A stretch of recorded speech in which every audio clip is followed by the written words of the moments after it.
Hey everyone, welcome to today's devotional. For those of you who don't know, I am Alexa, and Sister Julian asked me to bring you the devotional for today.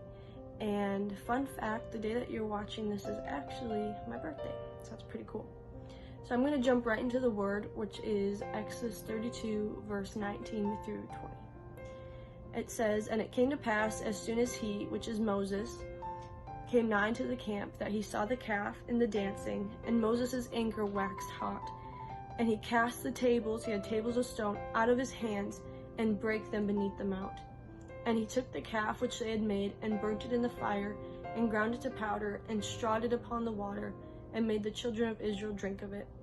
So for those of you who don't know the background of this story, what happened is that Moses is in Mount Sinai, and the children of Israel don't know what to do because he led them out. He's kind of been leading them at this point, and they don't know who to worship, so they go to his brother and they say that they want something to worship. So Aaron makes them a golden calf and they begin to worship it. Well, God doesn't like this, and he tells Moses, who is still in Mount Sinai, what's going on, and that he's just ready to wipe these people out because they are already breaking one of the commandments that he had just given them. But Moses pleads with God on their behalf and asks God to spare them, and so God does.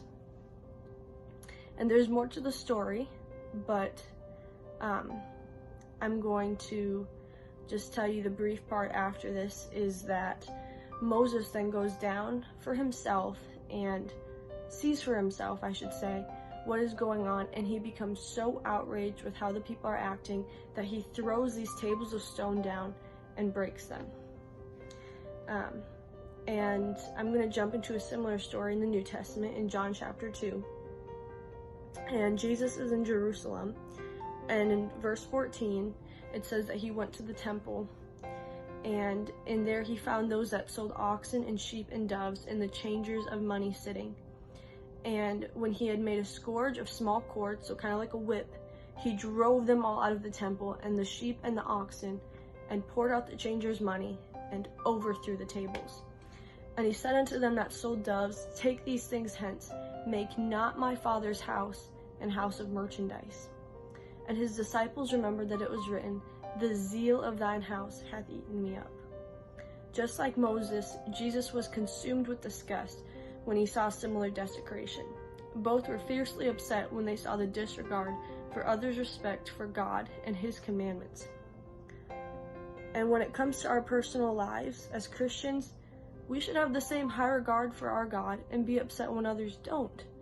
We shouldn't be okay with people just saying, well, I'm going to live how I want to, I'm going to do what I want, it doesn't matter, we all go to the same place. No, we shouldn't be okay with that. We should stand for truth.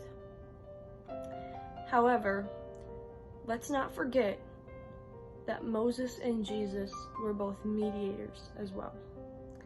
They didn't spend all of their time tearing others down or attacking them or even just letting things slip by.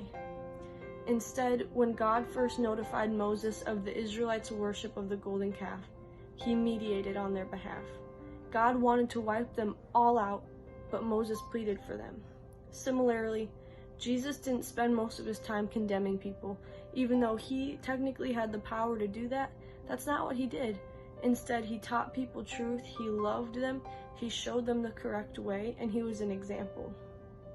This showed his true heart for seeing others saved. In the circumstances when Moses and Jesus did act out, it was a result of the zeal that they had for the things of God. In our lives, outbursts should not be the principal way that we respond to sin. It can be easy when we see things that aren't right. It can be easy to just feel so upset that we just want to let it all out. We want to have those outbursts. It's easy to criticize and critique, but remember that if we want to lead others to truth, we have to also be mediators that stand in the gap and show others the light, just like Jesus, Moses, and others. This means the next time that you see someone posting hateful things on social media, that you don't start attacking them in the comments, but instead you pray for them.